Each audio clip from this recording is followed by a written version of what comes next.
ये जाना सनम راشه کنه ما وغایه ترغلبه پریدي لاره زه د یار دیدل لازم ما باندې ناوخته دی وخیر راپاڅېدلی وم خو خلکو ویل د وخته دی بیا چې زه وده شوم نو ووتم د کاره لاره پریدي لاره پریدي لاره پریدي لاره ټیزنه جانو زه تاته یوه خبره کومه زما په بدن کې چې دی که نه ستا کم شی خوښ دی ما ته دا ووایه ما ده نه دا یې دا جانو یو تپوس ته نه کوم د دوشا چې دی که نه دی ورځ تر ورځه غټېږي چې دا ولې نو غټېږي به نه کو نه یو سړی د چالان دی پروت یا به غټېږي څه نخره وکړي هغه جانو څه حساب دی په څه حساب ورکوئ دا روکړه یو میخکي باندې دا څه خبره جانو میخکۍ دی در به وړو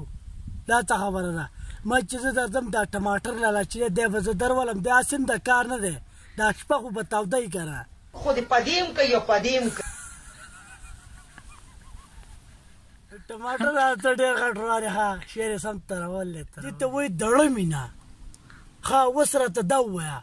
چې دا 0-0 علیشه چې دی که نه بېګا چا چپه کړله په کالا منډۍ کې یو عجیز صیب دی علیشا 007 اقا عجیز صیب غولې ده هغه څنګه چې هغې نښه نښانه تاسو ته ښوله هغې ما ته وویل سینې لاندې یو تیل دی دا میمي نه دي دا تا ته چې ما ویل دا خربوزې غونته کې چې ځوړندې دي تېنه د دې لاندې یو تیل جانو یو خبره مې ته کوله چې زه دغلته درشم که تا خو هسې ما سره مینه محبت دی همدغلته بیا ماله ته څه راکړې بغرۍ به تاسو ته ښکاره کومه چې څنګه بغرۍ جانو دا راته ووایه چې د دې 0-0 دا څه مطلب دی کوس کې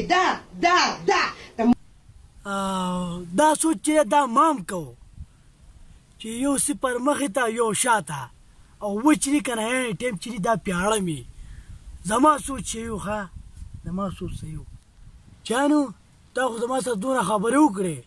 د دوشا به درنه خفه شي بیا به درنه زه ور زه دي که نه که دې وي په دې څه که دې نه وي زما په دې څه